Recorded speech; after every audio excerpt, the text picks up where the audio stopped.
Hey guys, so right now I'm here in Abu Dhabi and today I decided to make a travel guide video on my recent trip to Bali in Indonesia. During my visit, I specifically traveled to Ubud, Kuta and Nusa Penida. Today I want to share my story on how I traveled in this beautiful island of Bali.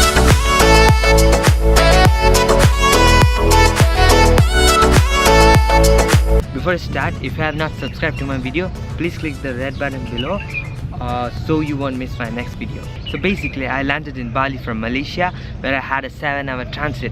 If you have not seen my video on how I spent 7 hours in Malaysian airport, click on the link above. From Malaysia, I flew to Bali and I landed in Denpasar airport in Bali. I stayed in Kuta, which is south of Bali, and it's very close to the airport. Indonesia gives visa on arrival for so many countries, so do your research, do check the immigration website and see if your country belongs to that, and if it does, you're gonna get a free entry to Indonesia for like 15 to 30 days, depends on which country you're from. Bali airport was really nice, and the immigration was so easy that it took just like 10 minutes and I'm out of the airport. Immigration was so simple. They didn't ask anything. They just asked if I have my passport and my boarding pass. I just showed it. Ding, that's it. The immigration was super easy. Now I have to go out and find a taxi, and the airport looks super clean. There is free Wi-Fi. Yeah, I'm trying to connect the free Wi-Fi. Before we exit, make sure you have this declaration form. It's for the customs, so you need to fill it once you go out. So yeah, make sure you have it. So I stayed in a place called Kuta, which is like a touristy nightlife destination, and many tourists flock to this region of Kuta for the beach and nightlife. So, but my opinion, get out of there as soon as possible and head to Ubud, which is north of Bali, which was one of my favorite. So next day I met one of the local guy and traveled to Ubud with him. So on the way to Ubud, we stopped by at some of these Batik painting workshops. Basically, I just came to this place where they sell Batik clothes. So, and also you can also see how they do the clothing like.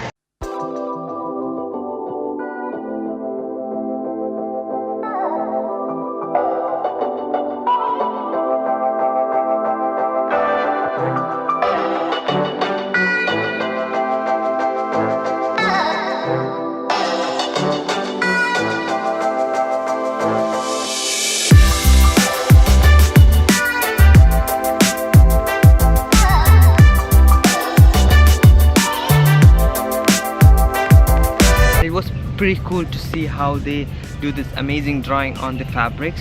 And as a bonus, we stopped by at silver jewelry showrooms, which they were nice enough to show me how this pure silver is transformed into beautiful wearables. About 85% of Balinese population follow Hinduism, and it is very often that you come across temples pretty much like everywhere. Like every house has a temple. So we decided to head off to one of the famous temple in Bali called the Tirta Umpul temple. Built back in 1962 AD and is dedicated to Lord Vishnu.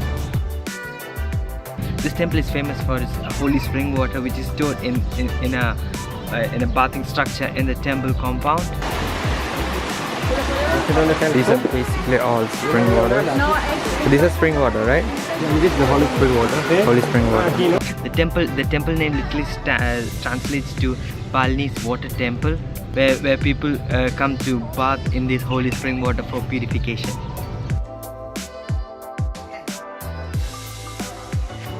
By the way, we have to wear sarong, which is like a cloth that we tie around, and there is an entrance fee as well.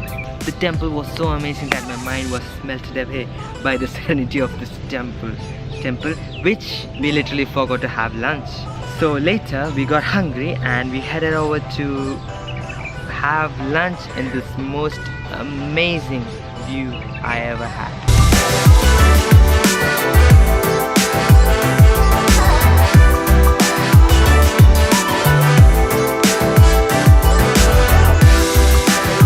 The view was so amazing that I even forgot how good the lunch was.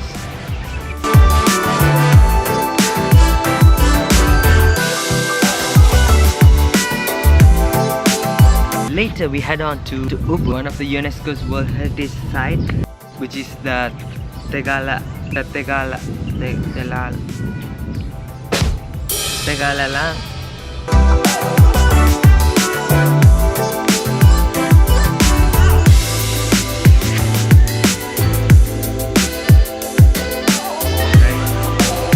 So we just go and hike a little bit there to see how the place is.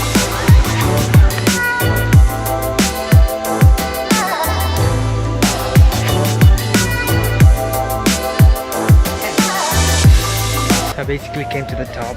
Check out the view from here.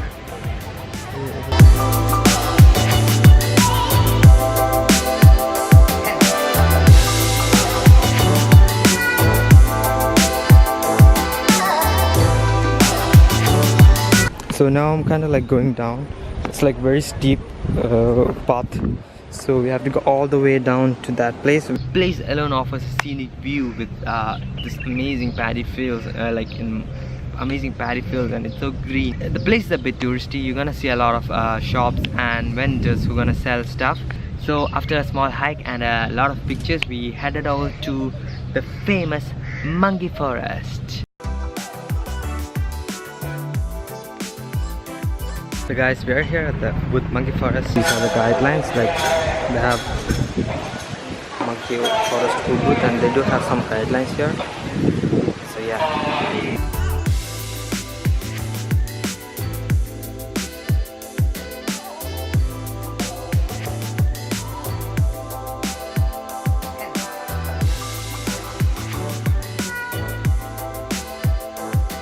The forest is home to a species of monkey called the grey macaques.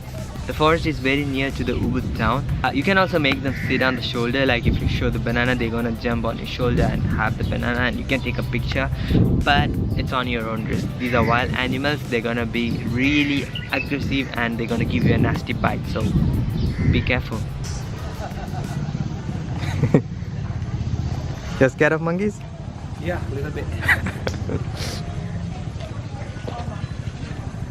They're bad mainly here.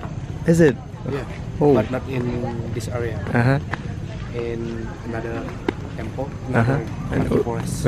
Overall, it was an authentic experience to walk around in this beautiful jungle. So I basically had 4 days in Bali, and after my Ubud trip, I headed over to Nusa Penida and I spent a relaxing day in Kuta.